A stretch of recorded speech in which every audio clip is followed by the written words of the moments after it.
Welcome everyone. This is Anatomy and Physiology for Keiser University, BSc 2085. And what we're going to start with, the PowerPoint that clearly shows this anatomical position, right? We see this young lady in anatomical position. This is such an important concept to grasp.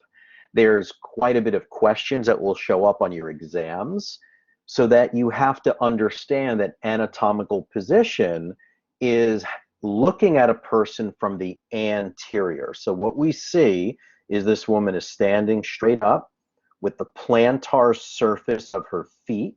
That's the plantar surface of the feet is planted on the ground.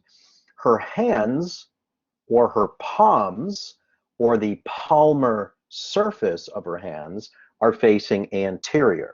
So again, the palmar surface of her hand is what you see.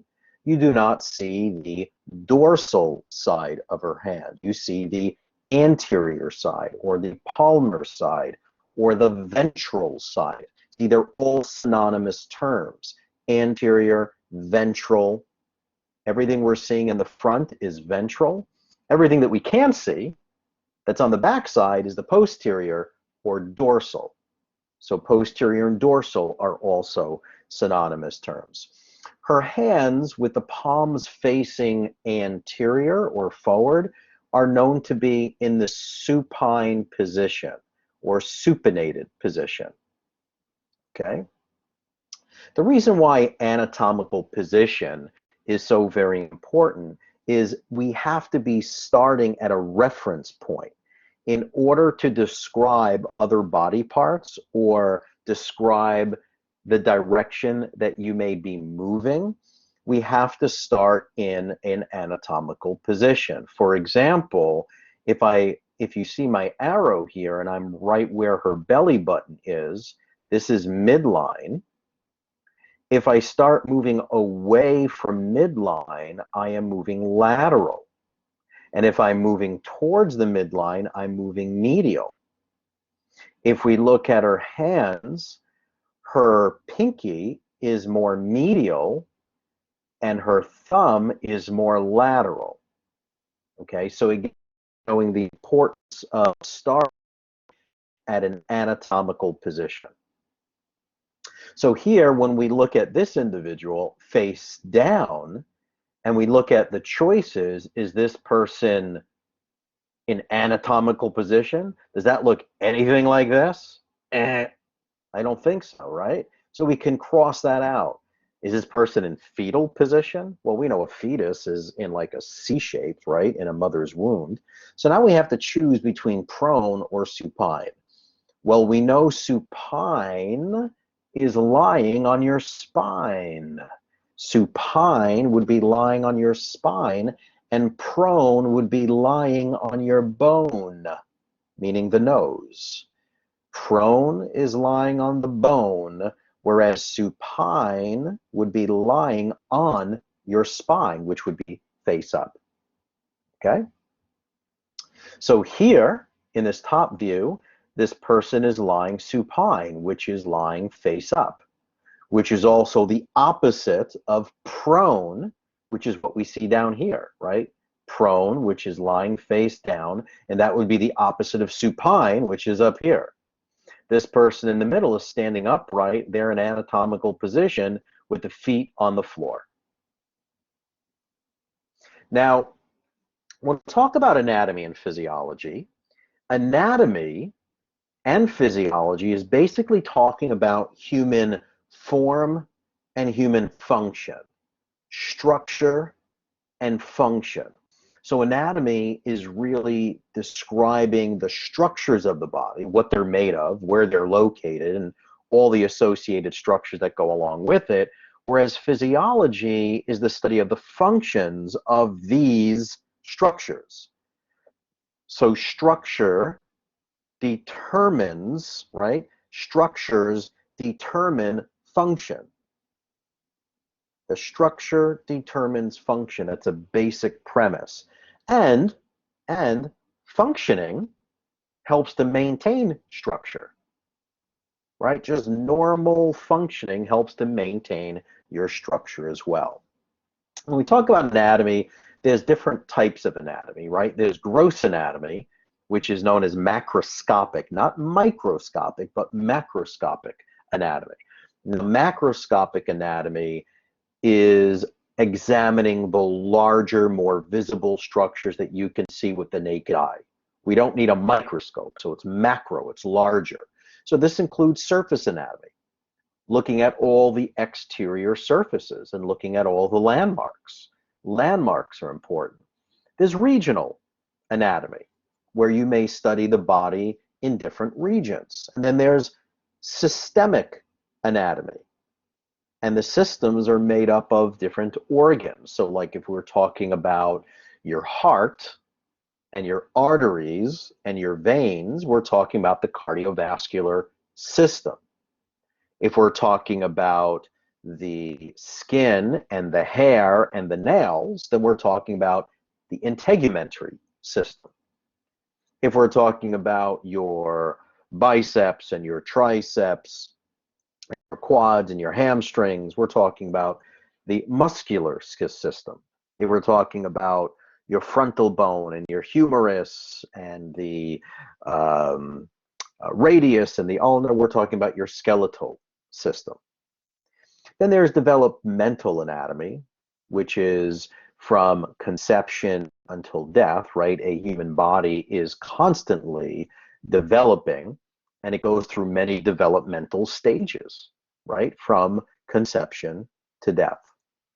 And then there's another type of anatomy called clinical anatomy. I remember when I was in school, we learned from a pretty popular author by the name of Snell, and it was anatomy and physiology all over again, but studying what can go wrong with it, you know, clinically speaking, from like a musculoskeletal perspective. It was a pretty neat course called clinical anatomy. So this deals with more medical specialties. When we talk about microscopic, right, that's different than macroscopic. So microscopic anatomy examines the cells and the molecules, right? These are things that you can't see with your naked eye. You need a microscope to look at a cell. Whenever we see the word cyte, C-Y-T, that means cell. So here, cytology is the study of the cells and the structures that lie within the cell. And part of your readings within this first week, you're going to be studying the cell. And you're going to be looking at the different organelles, not organs, right, but organelles that lie within the cell. So you're going to be learning about things like the nucleus and the nucleolus and the cell membrane and the mitochondria and the endoplasmic reticulum and the smooth endoplasmic reticulum and the rough endoplasmic reticulum. You're going to learn about lysosomes and peroxisomes. You're going to learn about the Golgi complex or Golgi apparatus and cilia. There are so many beautiful things about that cell to understand, and it's really important to understand those organelles and how they support the cell, because when cells come together, they make tissues. And that's what histology is. It's the study of tissues. And then when a bunch of tissues come together, they make organs. And then when organs come together, they make systems, right? So everything starts with the cell, but then again, what makes the cell is chemistry and chemicals like carbon and oxygen and hydrogen and nitrogen and carbohydrates and proteins and fats. Right? So chemistry, those chemicals come together to make your DNA. And even DNA, deoxyribose nucleic acid, even DNA is structure, right? It's that double helix, which is a structure. And that structure helps to determine function. So when you see the word cyte, it refers to cell. In your learning, you will hear of different cells like an osteocyte, a hepatocyte, a chondrocyte. So anytime you hear the word site, it means cell. If it's a myocyte, it's a muscle cell. Hepatocyte, liver cell. Osteocyte, bone cell. Okay. Now, in terms of function with physiology, there's cell physiology, which understands all the processes that are happening within the cell and even between the cells. And then there's organ physiology, which tells us, hey, how does that specific organ function? How does the stomach function? What's happening deep within the stomach? What are the enzymes that are there that help to break down the food? How is calcium absorbed in the stomach, and iron and water and vitamin B12? How are these amazing things being broken down in the stomach? Or the heart? How does the heart pump? How are there four different chambers and how they work in synergy and in harmony together? It's incredible how that works. Then there's systemic physiology, which is the functions of the organ systems. So how does the stomach work with the initial part of the intestines called the duodenum or duodenum? And how does the duodenum work with the liver and gallbladder? Right? All part of the digestive system, but how do they work in harmony? That's systemic physiology. And then there's pathological physiology, also known as pathophysiology, which is another course that I teach. But anatomy and physiology you have to have down first, which is normal structure and function, to really understand abnormal structure and function, because anything outside of normal structure and function is abnormal. And anything abnormal is not the body working at ease, but the body working at dis-ease or disharmony, right? And that's what a pathology is. Good structure, good function. Bad structure, bad function, or pathology. So what this is showing is the levels of organization. And what we said is that chemicals, or at the molecule level, right, atoms, that's the smallest chemical unit, the chemicals come together to make up cells, right? Because all cells are a group of atoms and molecules working together. And then a bunch of cells come together to make tissues. So tissues are just a group of similar cells that work together. And then tissues come together and make up an organ. So an organ is just a group of a bunch of tissues coming together to work in harmony. And when a bunch of those organs come together, they create a system. And there are 11 different systems in the body, right? You're familiar with some of them.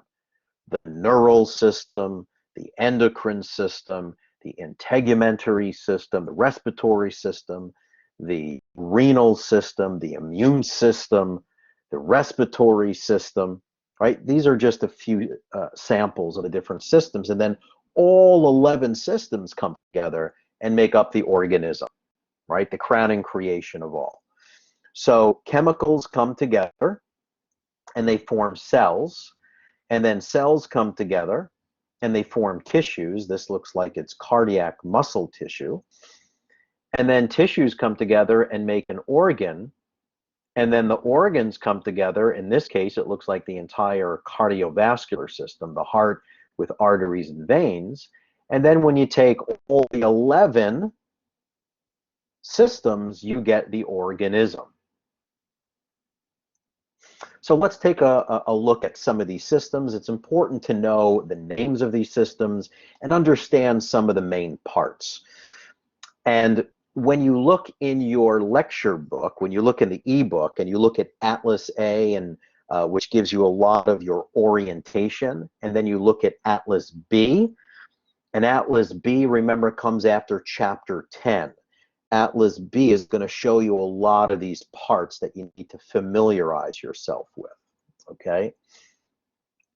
So the integument or integumentary system, this is everything that you see on the outside of a person, right? Everything that we see here, from the skin and the hair and the nails and the sweat glands, everything on the external surface is part of the integumentary system. It's really designed to protect us against environmental hazards, right? The skin to us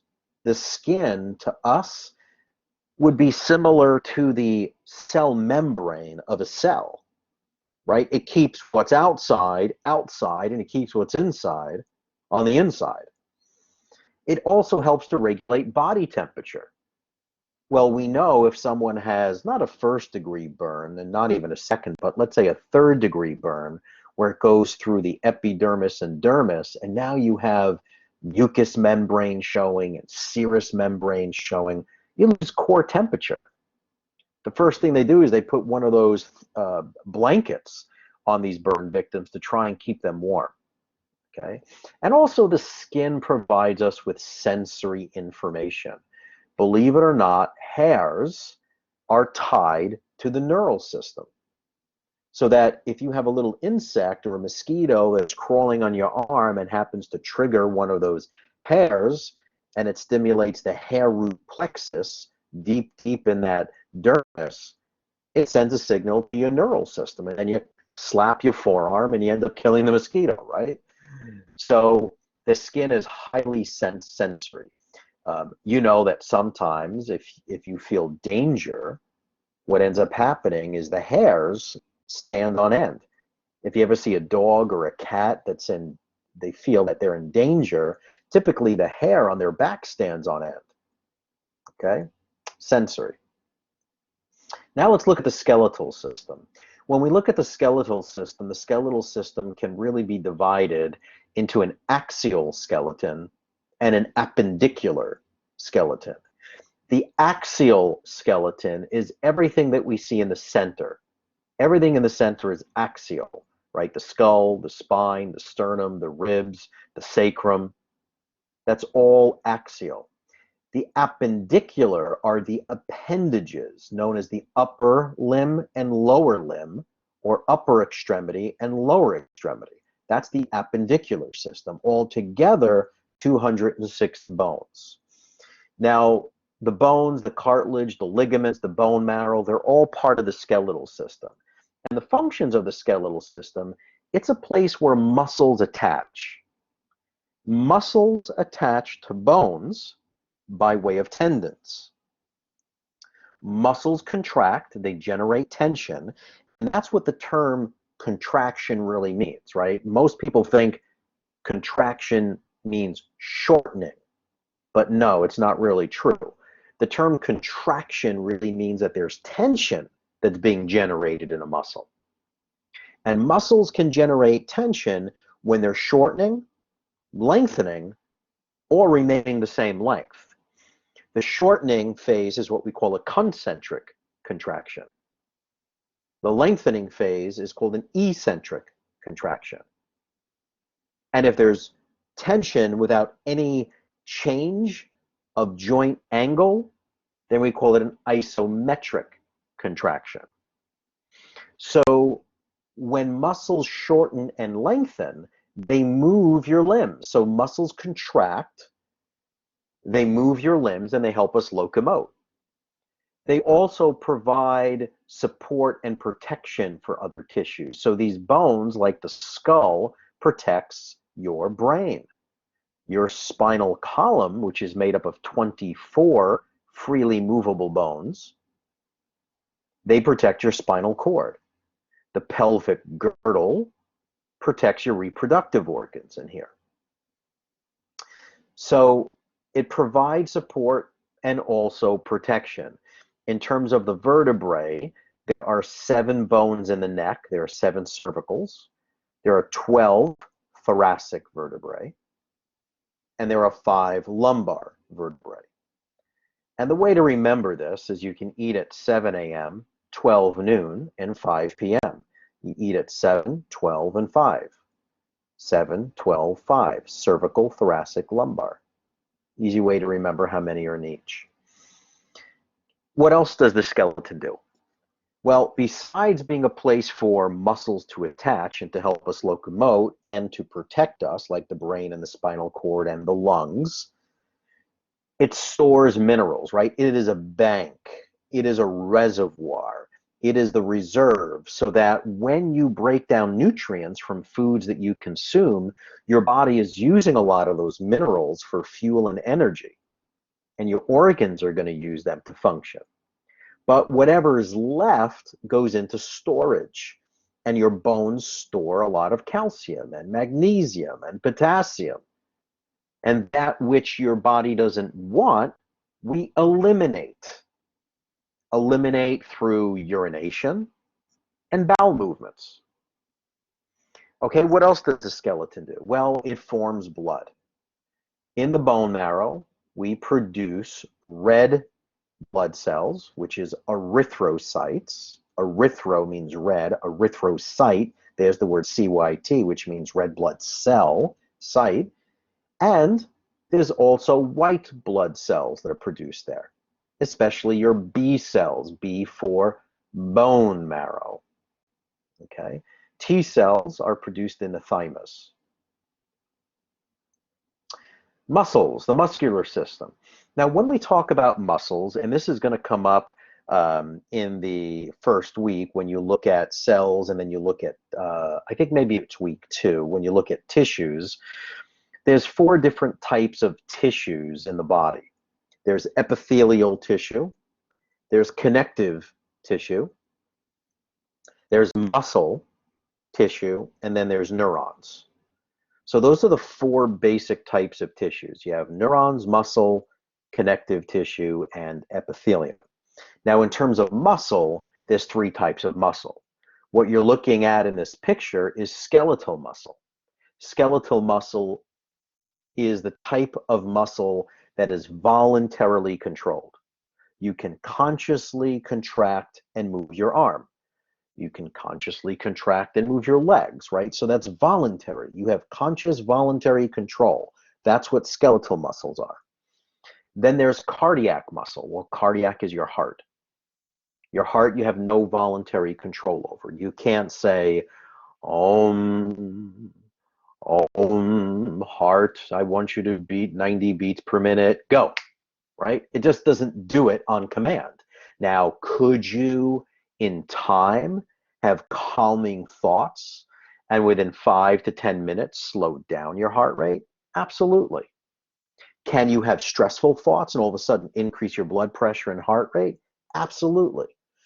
But you can't control the precision of it like you can skeletal muscles. All right, and then the third type of muscle, so there's skeletal muscle, cardiac muscle, and then there's smooth muscle. Smooth muscle is a muscle that's involuntary, like the heart, and it's around tubes, like the arteries are a tube. Your intestines, small or large intestine, are tubes. Most of the reproductive tract are tubular system. So there's smooth muscle in your trachea and bronchi that can constrict or dilate. There's smooth muscle around your arteries that can constrict or dilate. When they constrict, your blood pressure goes up. When they dilate, your blood pressure goes down. When your trachea dilates, you can get more air in. When it constricts, you start wheezing like that, right, from constriction. Okay, you have smooth muscle around your colon. When it's too tight, you're constipated. When it's too loose, you have diarrhea. Okay, so muscles, skeletal, smooth, and cardiac. The beautiful thing about skeletal muscle is that it also protects us, right? Like you have your abdominal muscles, and that can protect your abdominal organs. We have the pectoralis along with the ribs that protect your lungs and your heart. You have a lot of muscles around your neck that can protect a lot of the delicate arteries and nerves around here. And muscles generate heat. Okay, in the Northeast, you can go outside with shorts and a t-shirt, like on a day like today when it's 30 degrees, and you can handle it for a little bit. But when you go out there without a jacket, all of a sudden you go, right? Your jaw starts to shiver, your shoulders start to shake. And the reason being is as they're shivering, they're contracted. And contraction of muscles generate heat. That's why when you go to the gym and you exercise, you start sweating. Sweating is a mechanism to cool off your body. It also explains when people have fevers and the fever starts to go up. Sometimes the eyes roll to the back of the head and they go into a febrile seizure, which is the innate intelligence of the body trying to increase the body's temperature. So if someone has 104, 105 fever and it needs to go up to 106 or 107, and the hypothalamus in the brain can't do it by itself, the muscles start to shiver to generate more heat. That's the amazing story of the human body. Now, a lot of people get nervous with fever. I have 3 children, and I remember when my oldest one, when he was about 3, I think, he had croup for the very first time. And croup is like, it's very painful. I had it too when I was a child. It's when you cough, it feels like your vocal cords are rubbing against each other like sandpaper. It is extremely painful. And when you cough, it sounds like a barking seal almost. Very painful, but it's a virus. Most kids, many children get it, and they do grow out of it. But my son ended up getting like 104, 105 fever. His body was burning up. And I didn't want to give him anything because he was sleeping. And as long as they're sleeping and their lips are pink and they're not turning blue, we always let our children just go through the phases that they need to go through, right? And this is where parenting comes in, and you have to decide short-term gain, long-term consequence. Could I have given him a little bit of baby Tylenol to bring down his fever to 98, 99 degrees? Yeah, but at the expense of mistreating his immune system. Right now, his immune system was being trained. And after most fevers, there's typically a developmental growth spurt that takes place with children. So the main concern also with children and fevers, you always hear, oh, brain cells are going to die and brain cells are going to die. But brain cells only start to die at about 107.9, just to put it in perspective.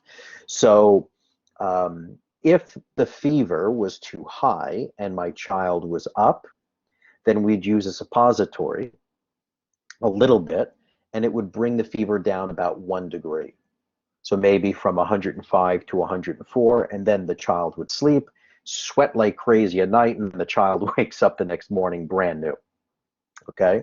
So at night, the point to the story was his body was shivering, and he was hot, burning up.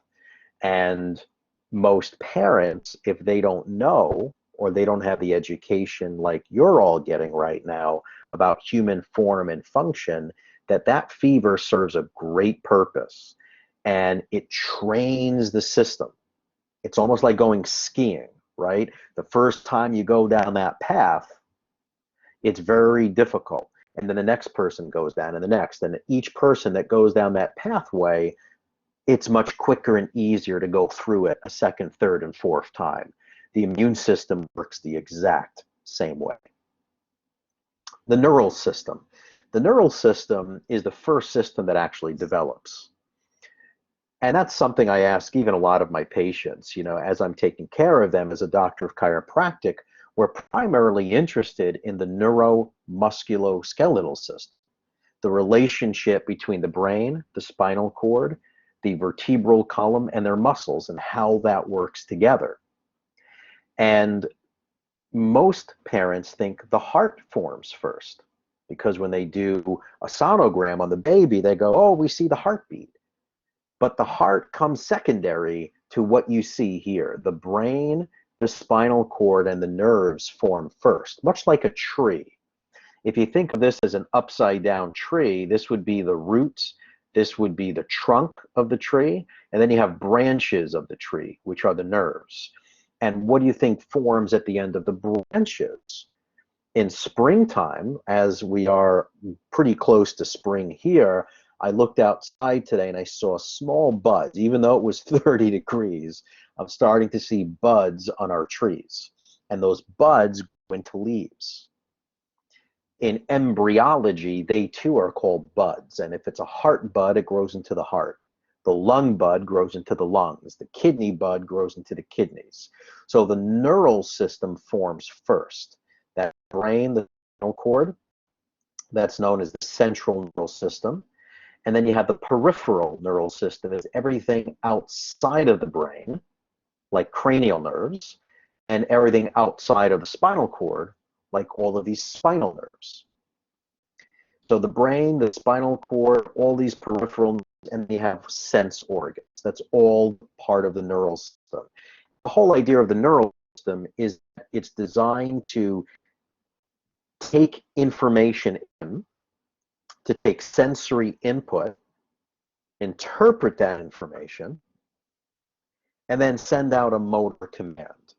So there's sensory information coming in, there's a processor, and then a motor output command, much like a computer. You put in a command, it processes it, and it follows the instructions.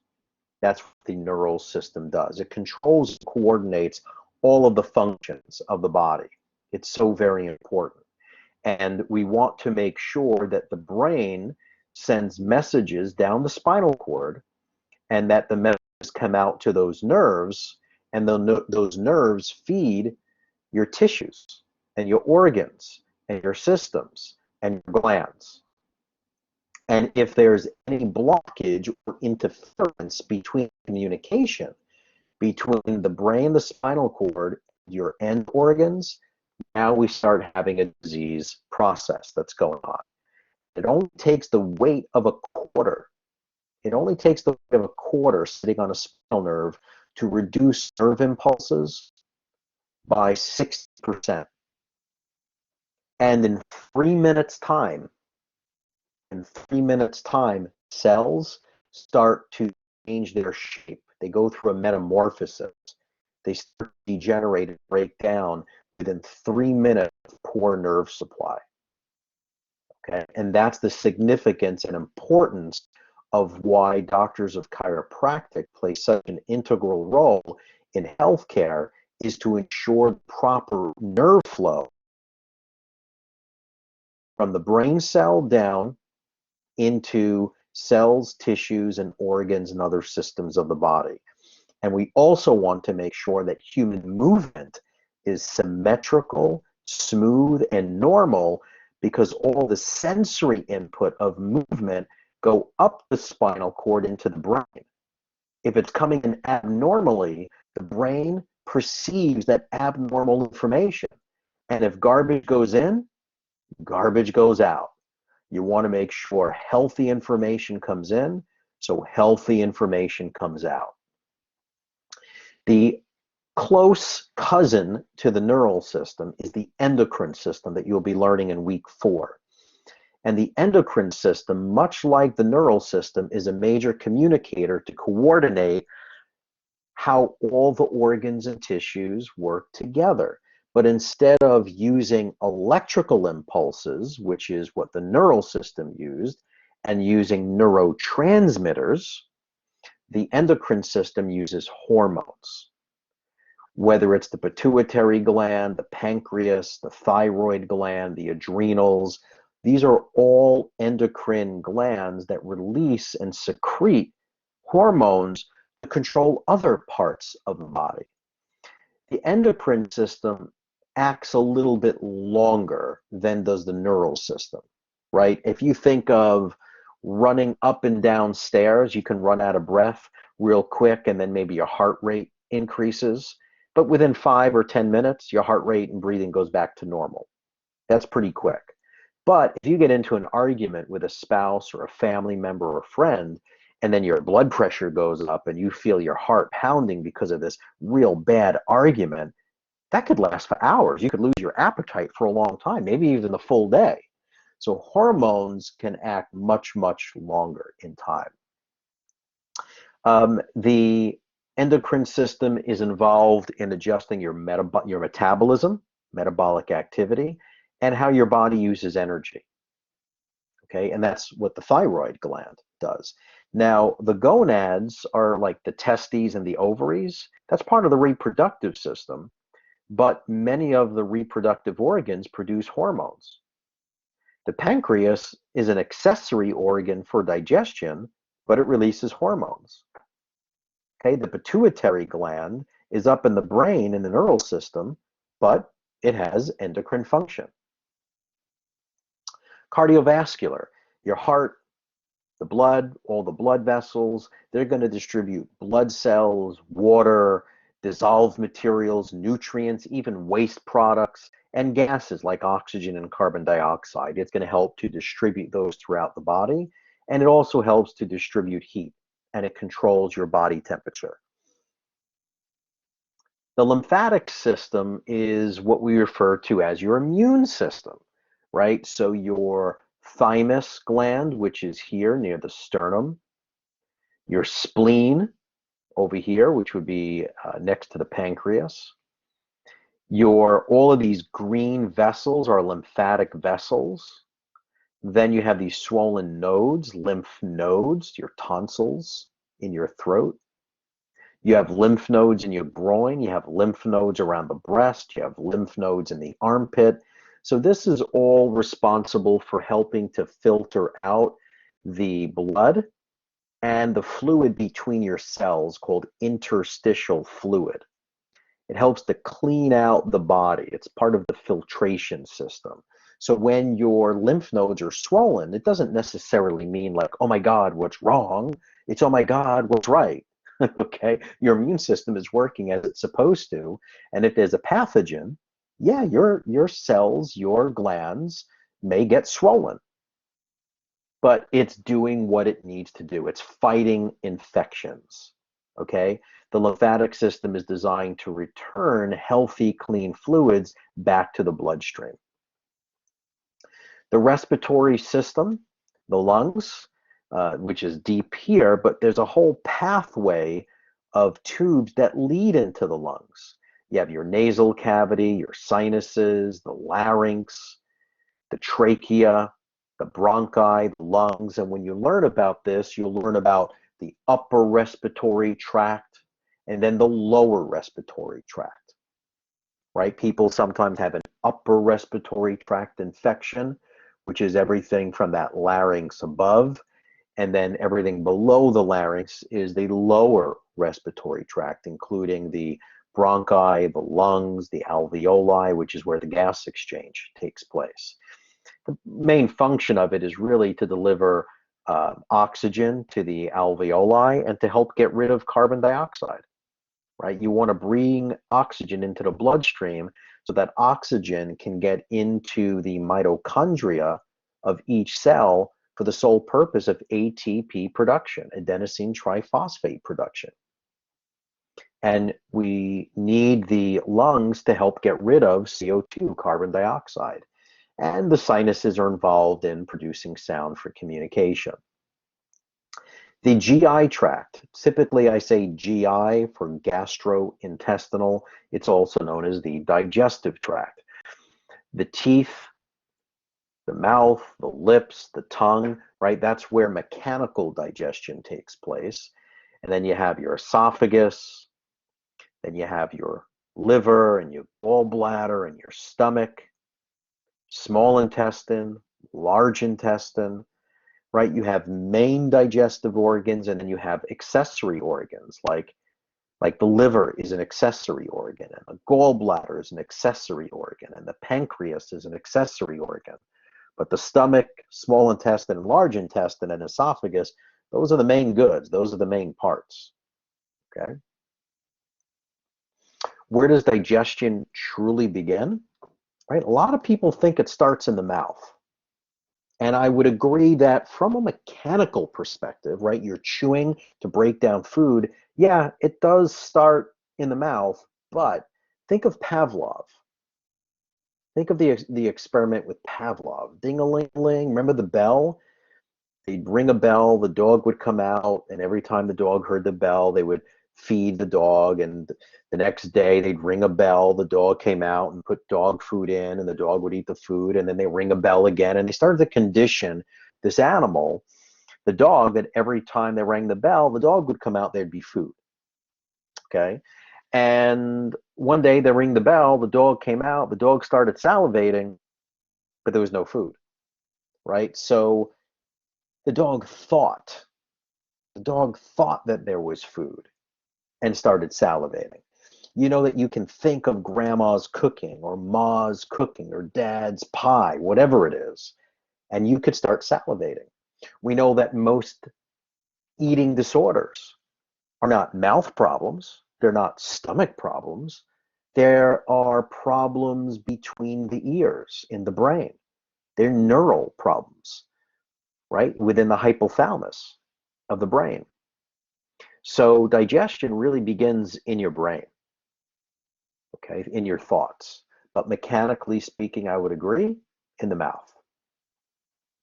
So the digestive system is going to process and digest your food. It's going to absorb nutrients. It wants to conserve and save water, and it wants to store energy. That's the main purpose of eating, is to take carbohydrates, proteins, and fats, break them down to get the usable form of fuel called ATP. But you need oxygen, and you need carbohydrates, proteins, and fats to do that. The urinary system is primarily your kidneys, the two ureters, the urinary bladder, and the urethra. And the purpose of the urinary system is to remove waste products, right, for elimination. It controls water balance. And it's involved in regulating pH, which stands for potential or percent hydrogen. The more hydrogen in any solution, the more acidic. Then there's the male and female reproductive tracts.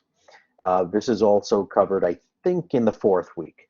So when you look at the male reproductive, we're talking about the testes, the epididymis, the ductus deferens, the seminal vesicle, prostate gland, penis, and scrotum.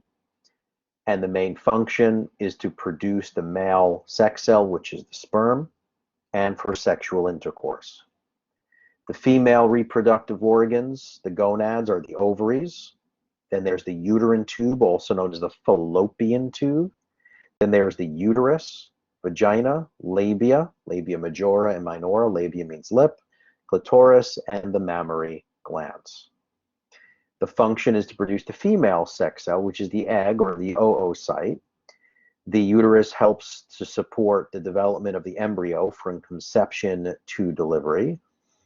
The mammary glands produce milk to nourish the newborn infant and sexual intercourse.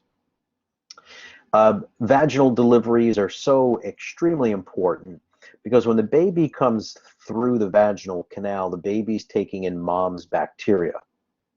And remember, the baby's digestive tract is sterile. There's no food yet. Taking that bacteria is extremely important so that the baby can start to make vitamin K in the intestines.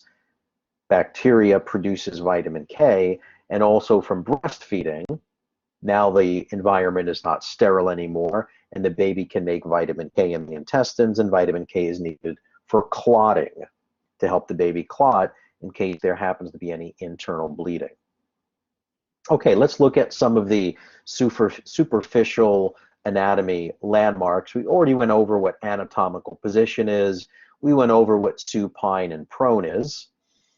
We're going to cover now different anatomical regions. We'll talk about the different body regions. We'll break the abdominal pelvic area into quadrants, 4 quadrants and 9 regions, and then we'll talk about different reference terminologies. And you really need to study these because these are going to show up on your exam.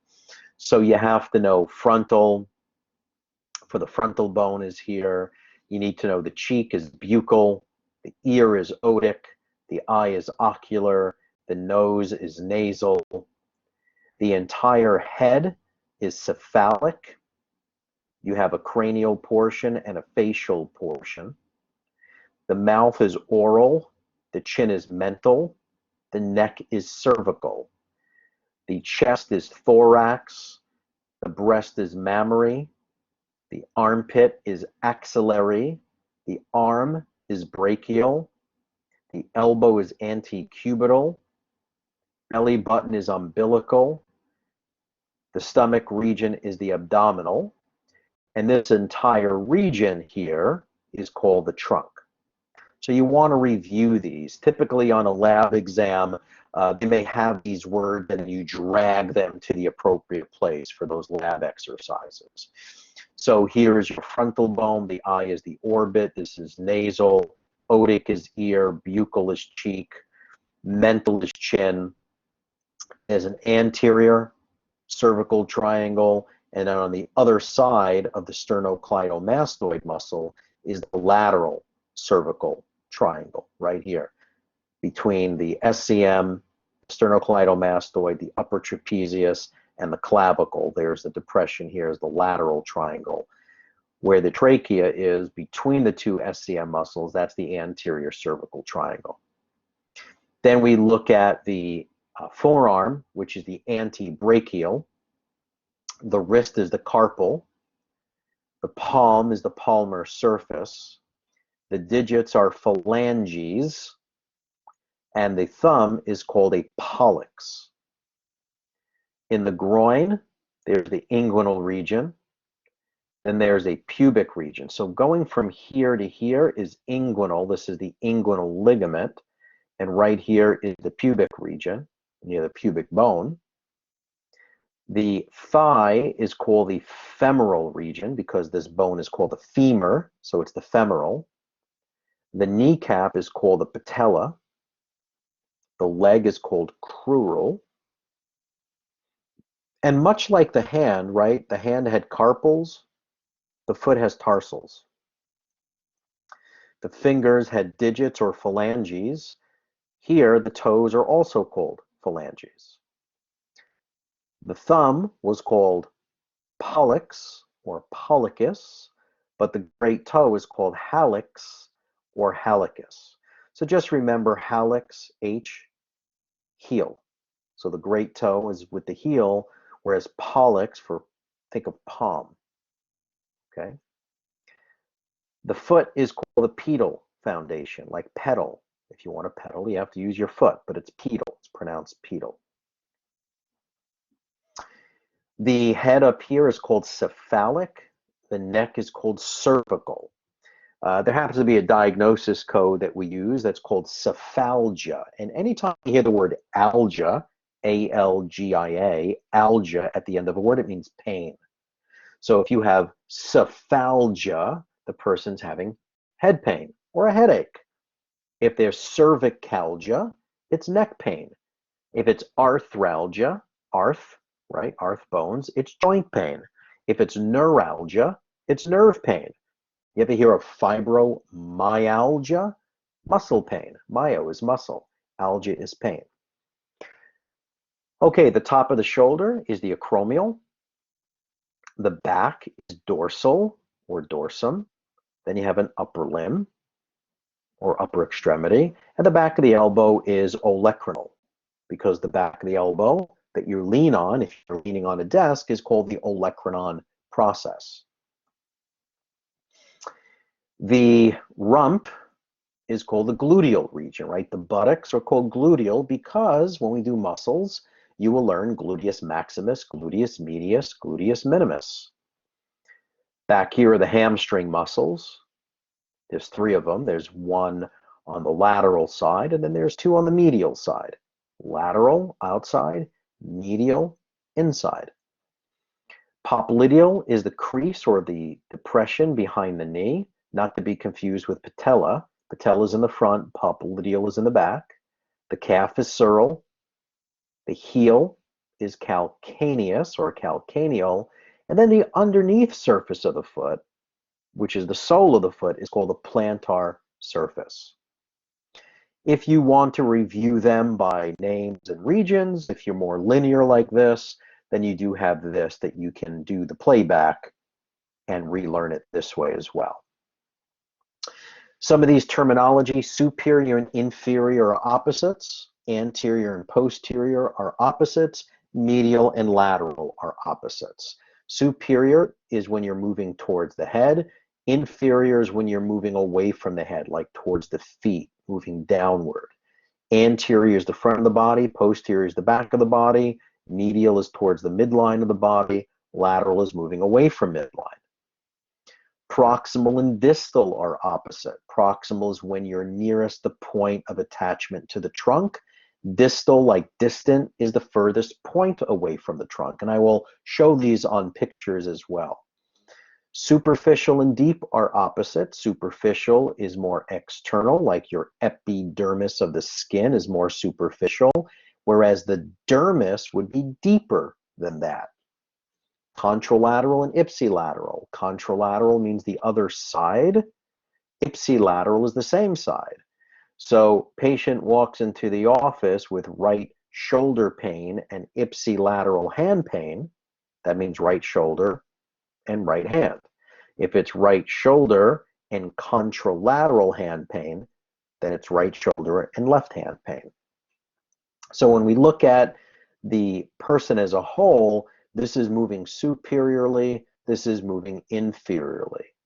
When you look at these arrows, when you're moving towards the midline, you're moving medial. When you're moving away from midline, you're moving lateral. When we're talking about extremities, this is proximal because you're moving towards the trunk. Distal is moving away from the trunk.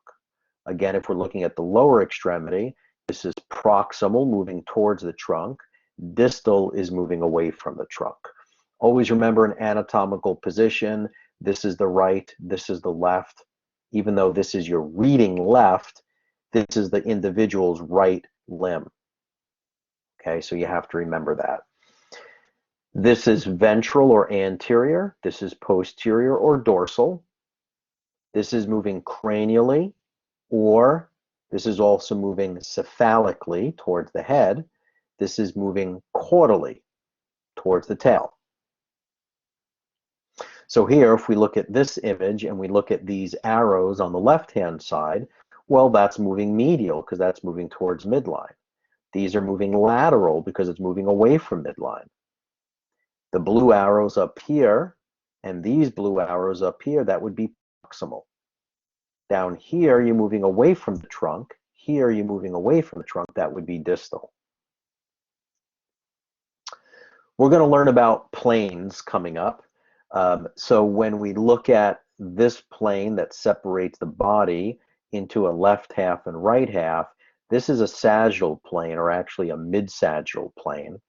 And when we look at this plane going across in this direction, it separates the body into an upper and lower half. We call it a transverse plane. Now we can separate the abdomen into 4 quadrants: left upper, left lower quadrant, right upper quadrant, and right lower quadrant. Why is this important?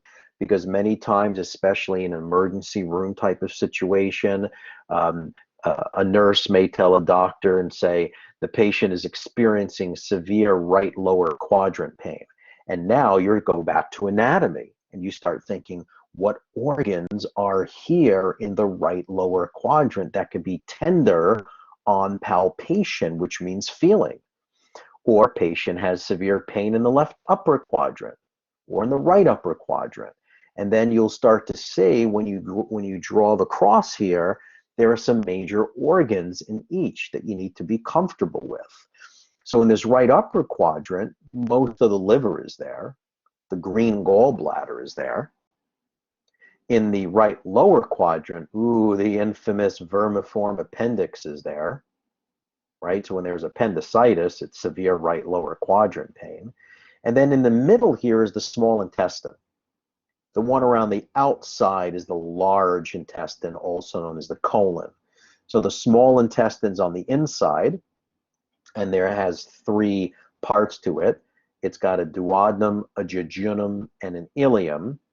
And then the larger colon has an ascending colon, a transverse colon, a descending colon, right? It goes up, across, down, and out with the bowel. So it's ascending colon, transverse colon, descending colon.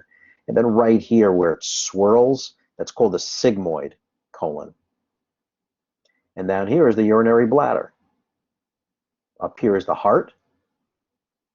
Here's the lungs.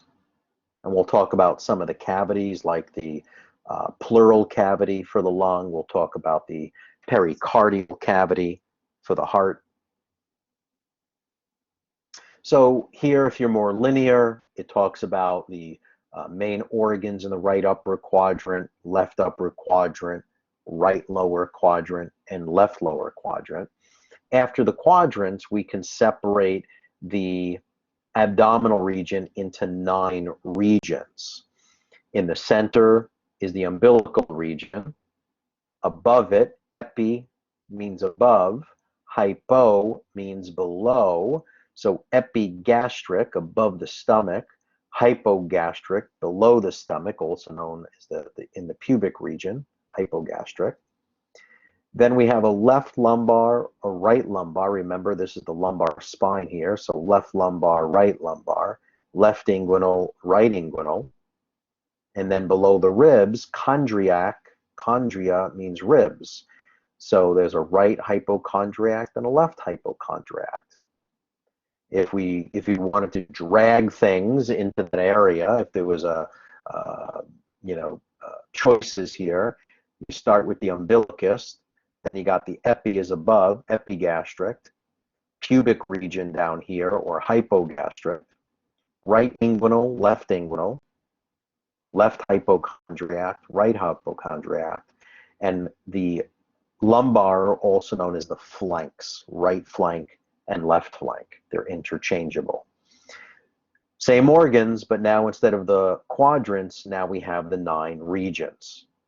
Okay, you can see you have different organs in the different regions. This picture just overlaps the two. So in the blue, you can see the quadrants, and in the red, the tic-tac-toe, that's where you have your regions. Again, just to review, superior, inferior, proximal distal, medial lateral. Ventral is anterior, dorsal and posterior. Cranial is moving towards the cranium or the head, and then caudal means tail. Okay, when we look at the cross-section, the sectional anatomy, this is where we get to the planes. So when we cut the body in half this way, separating into a left and right half, that's your sagittal plane. When you look at osteology, you'll see there's a sagittal suture that runs in the exact same direction on the skull, going front to back, which separates the body into a left and right half. So this is cutting the body into a sagittal plane. When we look at this one that goes across, this is known as the frontal plane or the coronal plane. This separates the body into an anterior and posterior plane, an anterior and posterior portion. Then we can cut the body in half this way, giving us a bird's eye view looking down. That's called the transverse plane. And that's important when we look at imaging. So when we look at the brain, here's the nose, here's the tongue, here are the lips, here's C1 vertebra, C2, C3, here's the spinal cord. These are your discs, a disc and a disc. Here's the medulla oblongata. Here's your pons. Here's your midbrain. This is your cerebrum, which has a frontal lobe, an occipital lobe, and a parietal lobe, and a temporal lobe. And then you have your cerebellum back here. This is looking at half of the brain. This is a sagittal view, looking at left to right. Here, we can see left ear, right ear, both cerebellums and both hemispheres of the cerebrum. So this is your coronal or frontal plane. And then here's your transverse. It's a bird's eye view looking down on the brain so we can see these ventricles, lateral ventricle 1 and 2, which is where cerebral spinal fluid flows in the brain. Okay. Okay, now we're close to finishing up. Just want to talk about some of these body cavities. These functions of the body cavities are to protect your organs from accidental shocks, and it also permits some changes in size and shape of some of the internal organs. So there is a ventral cavity, and there's also a posterior cavity, but the ventral cavity is where your thoracic cavity is, and your abdominal pelvic cavity, and there is a diaphragm that can separate these cavities. Let me show you here. So here's your diaphragm. That's your muscle that separates this anterior cavity from this anterior cavity. Here's your posterior cavity, right? That's your spinal column and the cranium. That's posterior. But anterior, you have the thoracic cavity up here, and then you have your abdominal pelvic cavity down here. What separates it? The diaphragm. The thoracic cavity has two cavities within it. There's one for the heart, one for the lungs. The heart, what goes around the heart, the word peri means around. So there's the pericardial cavity, and then there's a pleural cavity, the cavity that goes around the lungs. Then you got the diaphragm that separates that from the abdominal pelvic. The abdominal region, or abdominal cavity, is for your abdominal organs, whereas the pelvic cavity is for the reproductive organs. So up here, this is your posterior cavity, and down here is your anterior cavity. Posterior cavity is the cranium, the spinal cord, or spinal column. Okay, thank you. Let me go back.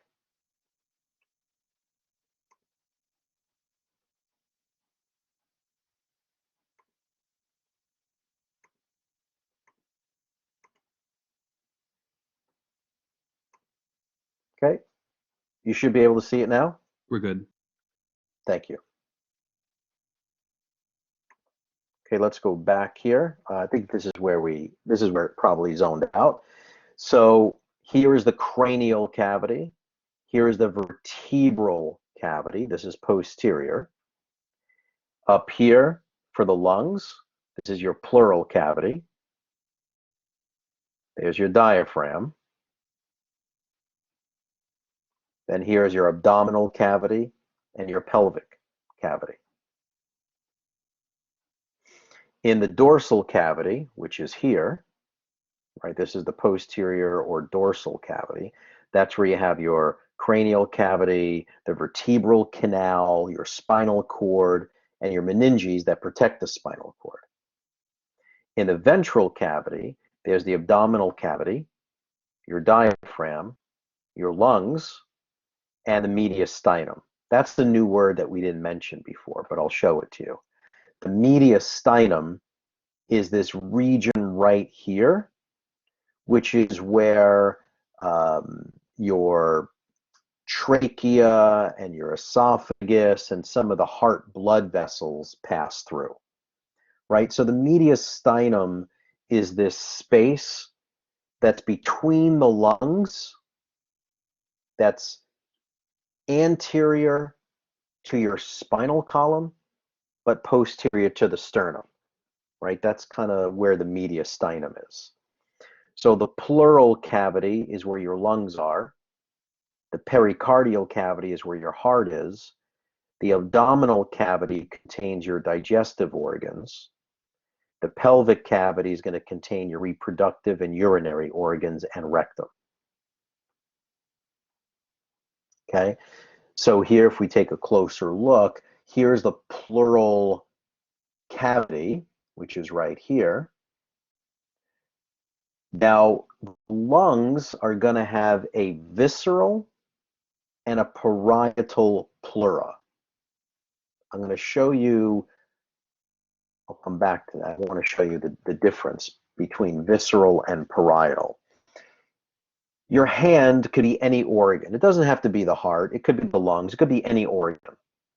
But let's say this is a balloon and your hand pushes into the balloon.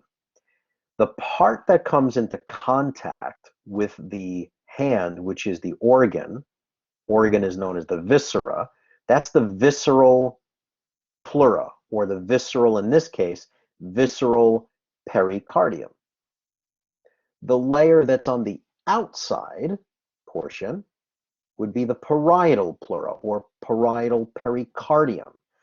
So the term visceral and parietal, the layer that comes into contact with the organ itself is visceral. The layer that's all the way on the opposite side is called the parietal. Now, depending on the organ, it's either visceral pericardium if it's the heart, or visceral pleura if it's the lungs. Okay, so now we'll go back here. So we have parietal pleura is the outer portion. Visceral pleura is the inner portion, and the pleural cavity is the space between the two. If you look at the heart, similar concept. There's a visceral pericardium, closest contact to the organ. There's a parietal, which is on the outer portion of it, and then between the two is the pericardial cavity. That's the important concept to it. Let's see, what did I want to do? Oh, so here, this is showing the pelvic cavity. This is the abdominal cavity. And up here, it's being blocked, but it would be the thoracic cavity. And it was just saying, hey, drag these things to the cavity that you'll find them. So in the pelvic cavity is where you're going to find the urinary, the reproductive, and some digestive stuff, right? The lower end of the digestive, like the rectum. But in the abdominal cavities, where you're going to have your abdominal organs, like stomach, liver, spleen, small intestines. In the thoracic cavity, up here is where you can find the lungs, the heart, the trachea, the thymus gland. Okay. All right, so we did parietal layer, we did visceral layer. This is all repetitious. Nothing new here. We did this. Okay, let me stop the recording there. We'll see if anyone has any questions for me.